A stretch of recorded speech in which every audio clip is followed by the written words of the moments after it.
High, কোথা দিয়ে যে শুরু করব কিছুই বুঝে উঠতে পারছি না। আজ আমাদের অ্যানিভার্সারি, 25 বছর হয়ে গেল। আজ আমাদের বিবাহিত জীবন একসাথে কাটালাম।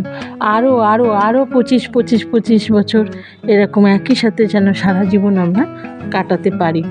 দিনটা যে এত ভালো কাটলো আমি নিজেও ভাবিনি যে মেয়ে এত কিছু অ্যারেঞ্জমেন্ট করেছে।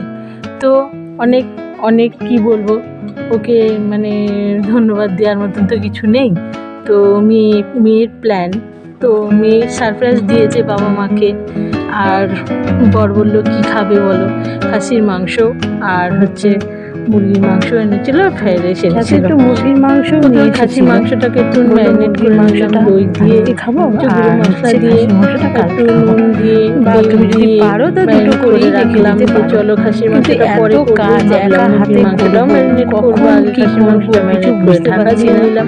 তারপর নিয়েছিল খাসির মাংসটা ম্যারিনেট করলাম অনেক কিছু মশলা দিয়ে। এখন দেখতে পাচ্ছ মুরগির মাংসটা অল্প পেঁয়াজ দিয়ে চিকেনটা ম্যারিনেট করছি।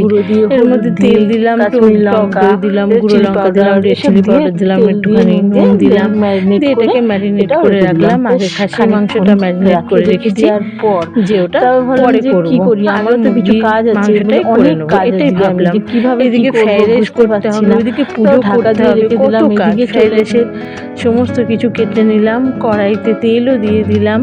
এবার কড়াইতে তেল দিয়ে আলুগুলো প্রথমে ভেজে নিলাম। ভাজা হয়ে গেলে এদিকে সাইডে আমি ফ্রাইড রাইসের চালটা বসিয়ে দিয়েছি, জলটা বসিয়ে দিলাম, জলটা গরম হলে চালটা দিয়ে দেবো।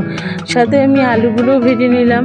আর এদিকে কড়াইতে তেলও গরমও হচ্ছে, সেখানে লঙ্কা জিরে ফোড়ন দিয়ে তারপরে এদিকে পেঁয়াজ কিছু চিকেনটা আগে দিয়ে ঠিক করেছিলাম, সেই কারণে চিকেনটাই চড়ালাম। তারপরে লঙ্কা গোটা গরম মশলাটা দেবো, দিয়ে পেঁয়াজগুলো ভাজতে শুরু করলাম। মাংস করে এর মধ্যে আদা বাটা, রসুন বাটা, গুঁড়োটাও অ্যাড করেছি, মশলা এত ভালো টেস্ট হয় সেগুলো দিলাম, দিয়ে চিকেনটা দিয়ে আদা বাটা রসুন বাটা দিয়ে দিয়েছি। এদিকে আমার ফ্রাইড রাইসের সমস্ত কিছু কাটা হয়ে গেছে। পেঁয়াজ তো মাংসে খাসির মাংস দেবো বলে কাটা হয়েছিল। এদিকে কাজু বাদাম, কিশমিশ রেডি আছে, তো দেখে ওগুলো আবার সেই কারণে পেঁয়াজটাকে ভালো করে কষিয়ে আদা রসুন সমস্ত কিছু দিয়ে দিয়েছি। তারপর কিছু গুঁড়ো মশলা বাকি দিলাম, যেগুলো দেওয়ার দরকার হয় চিকেন করতে গেলে সেগুলোই দিলাম। নুন দিলাম, হলুদ দিলাম, কাশ্মীরি লঙ্কার গুঁড়ো দিলাম, রেড চিলি পাউডার দিলাম। এইসব দিয়ে ওটাকে ভালো করে কষলাম। যতক্ষণ না তেল বের হয় আমাকে কষতে থাকতে হবে, এটাকে কষতে থাকতে হবে। কষছি শেষ আর হয় না। তারপর ভাবলাম যে মুরগির মাংসটা দিয়ে দিই। এবার অনেকটাই কষা হয়ে গেছে, দেখো মুরগির মাংসটা দিয়ে দিলাম, দিয়ে কষাতে শুরু করলাম। যতক্ষণ না আবার তেল ছাড়ে ততক্ষণ আমাকে কষিয়ে যেতেই হবে, কষাচ্ছি। আর এদিকে ভাবছি ওইদিকে আমার কত কাজ পড়ে আছে, শেষটি কাজ। এদিকে দীপঙ্কর বললো একটু বাজারে যাব, কখন কি করব। ফ্রাইড রাইসের চালটাও আমার ধুয়ে রেডি করা হয়ে গেছে। এদিকে পেঁয়াজ, গাজর, মটরশুঁটি, ক্যাপসিকাম রেডি করে রেখে দিয়েছি, সব ফ্রাইড রাইসে দেবো বলে। এদিকে জলটাও গরম হয়ে গেলো, ভাবলাম চালগুলো দিয়ে দেবো। তারপর আস্তে আস্তে চালগুলোও দিতে শুরু করলাম, যে ভাতটা অন্তত হয়ে যাক, এদিকে মুরগির মাংসটা হয়ে যাক। খাসির মাংসটা দেখবো, যদি আমি পারি তো পরে করবো এই ভেবে।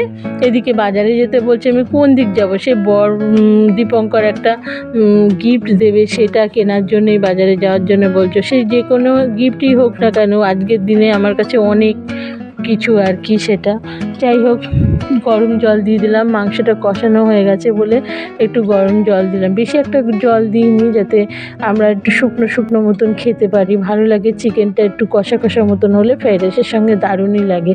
তো সেইখানে আমি হয়ে গেছে প্রায় আমার মাংসটা, ঢাকা দিয়ে দিলাম। এদিকে ভাতটার মধ্যে গাজর আর মটরশুঁটি দিয়ে দিয়েছি, যাতে ভাতের সাথে আমার ওটাও হয়ে যায়। এদিকে চিকেনটা প্রায় রেডি হয়ে গেছে, দেখো চিকেনটা খুব সুন্দর হয়েছে, কালারটা আমরা নামিয়ে নেবো, চিকেনটাকে নামিয়ে নেবো।